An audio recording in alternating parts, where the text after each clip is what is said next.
The story opens where we see a bloodied Wolverine make his way through the snowy woods after escaping the Weapon X program. As he journeys through the frozen ground, he senses he is being hunted. This hunter would be revealed as Spider-Man, but this one would be quite different as he was referred to simply as 8 and was a fellow tool of the Weapon X machine.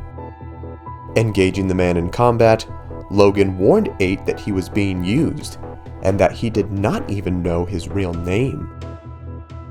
With a cold and callous demeanor, 8 told the mutant he didn't need a name, where he pierced the man's flesh with his robotic arms, filling his body with what appeared to be poison.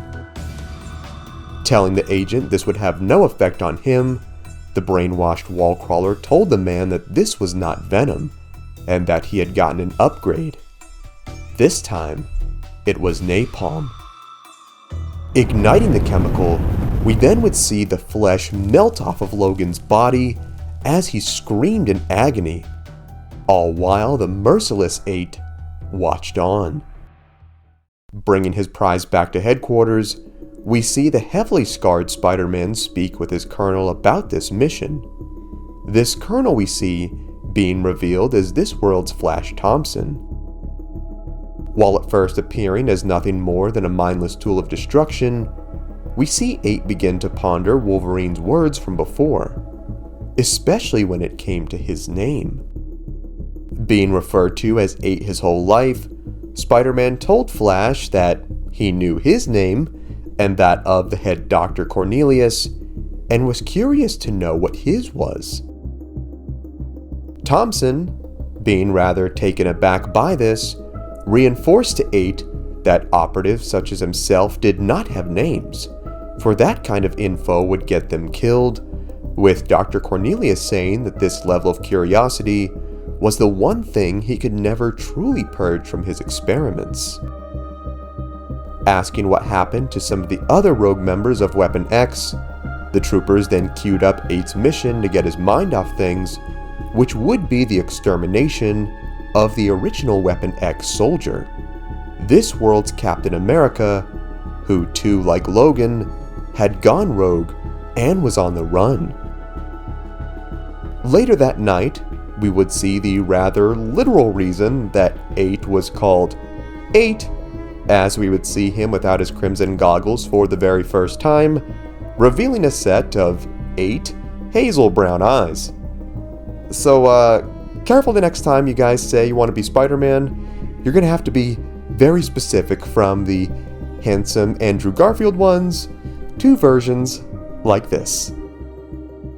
Pondering his existence and his name even deeper, we see 8 sneak his way to the charred Wolverine's holding cell, where he picks up his dog tag, reading the name Logan, seeing that even this member of the program had a true name to go by. Later on, we see 8 fully suited for his next assignment, as he had managed to track down the rogue Cap on a nearby rooftop.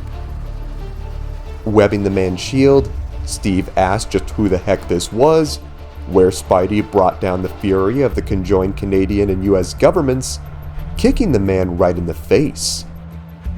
With Colonel Thompson congratulating the soldier, he told 8 to finish this, where a normally compliant 8 would proceed, but agreed to on one condition, and that would be to hear his name first.